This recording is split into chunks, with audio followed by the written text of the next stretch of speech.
ಅಸ್ಸಲಾಮು ಅಲೈಕುಂ ವರಹಮತುಲ್ಲಾಹಿ ವಬರಕಾತಹು. ನಿಮಗೆ ಆ ನರಕದಿಂದ ಶಾಶ್ವತವಾಗಿ ಮುಕ್ತಿ ಬೇಕೇ? ಆ ಜಹನ್ನುಮ್ಮೆ ಅಲ್ಲಾಹನ ಬಳಿ ನಿಮಗೆ ರಕ್ಷಣೆ ನೀಡುವ ದುವಾ ಮಾಡಬೇಕೇ? ಹಾಗಿದ್ದರೆ ನಮ್ಮ ನಬಿ ಸಲ್ಲಲ್ಲಾಹು ಅಲೈಹಿ ವಸಲ್ಲಂ ಅವರು ಹೇಳಿರುವ ಈ ದುವಾವನ್ನು ಡೈಲಿ ನಿಮ್ಮ ಜೀವನದಲ್ಲಿ 3 ಬಾರಿ ಓದುವ ಅಭ್ಯಾಸವನ್ನು ಮಾಡಿಕೊಂಡರೆ ಸ್ವತಃ ಆ ಜಹನ್ನುಮ್ಮೆ ಅಲ್ಲಾಹನಿಗೆ ಹೇಳುತ್ತದೆ, ಯಾ ಅಲ್ಲಾ, ಇವರನ್ನು ನನ್ನೊಳಗೆ ಎಂದಿಗೂ ಹಾಕಬೇಡ ಎಂದು. ಆ ದುವಾ ಯಾವುದು ಎಂದರೆ ಬಿಸ್ಮಿಲ್ಲಾಹಿರ್ ರಹ್ಮಾನಿರ್ ರಹೀಮ್. ಅಲ್ಲಾಹುಮ್ಮ ಅಜಿರ್ನಿ ಮಿನನ್ನಾರ್, ಅಲ್ಲಾಹುಮ್ಮ ಅಜಿರ್ನಿ ಮಿನನ್ನಾರ್, ಅಲ್ಲಾಹುಮ್ಮ ಅಜಿರ್ನಿ ಮಿನನ್ನಾರ್. ಈ ದುವಾವನ್ನು ಬೆಳಿಗ್ಗೆ ನಮಾಜ್ ಮಾಡಿದ ನಂತರ ಮತ್ತು ಮಗ್ರಿಬ್ ನಮಾಜ್ ಮಾಡಿದ ನಂತರ 3 ಸಲ ಓದಬೇಕು. ಇದೇ ರೀತಿ ಸ್ವರ್ಗವೂ ಸಹಿತ ನಿಮಗೋಸ್ಕರ ದುವಾ ಮಾಡಬೇಕೇ?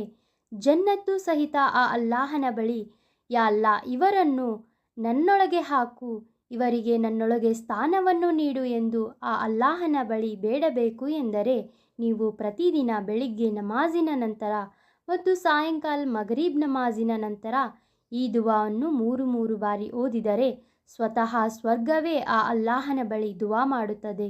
ಹಾಗಿದ್ದರೆ ಆ ದುವಾ ಯಾವುದು ಎಂದು ನೋಡೋಣ ಬನ್ನಿ. ಬಿಸ್ಮಿಲ್ಲಾಹಿರ್ ರಹ್ಮಾನಿರ್ ರಹೀಮ್. ಅಲ್ಲಾಹುಮ್ಮ ಇನ್ನಿ ಅಸ್ಅಲುಕಲ್ ಜನ್ನತುಲ್ ಫಿರ್ದೌಸ್, ಅಲ್ಲಾಹುಮ್ಮ ಇನ್ನಿ ಅಸ್ಅಲುಕಲ್ ಜನ್ನತುಲ್ ಫಿರ್ದೌಸ್, ಅಲ್ಲಾಹುಮ್ಮ ಇನ್ನಿ ಅಸ್ಅಲುಕಲ್ ಜನ್ನತುಲ್ ಫಿರ್ದೌಸ್.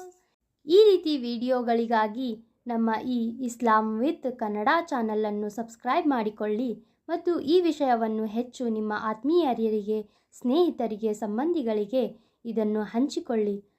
ಅಸ್ಸಲಾಮು ಅಲೈಕುಂ ವರಹಮತುಲ್ಲಾಹಿ ವಬರಕಾತಹು.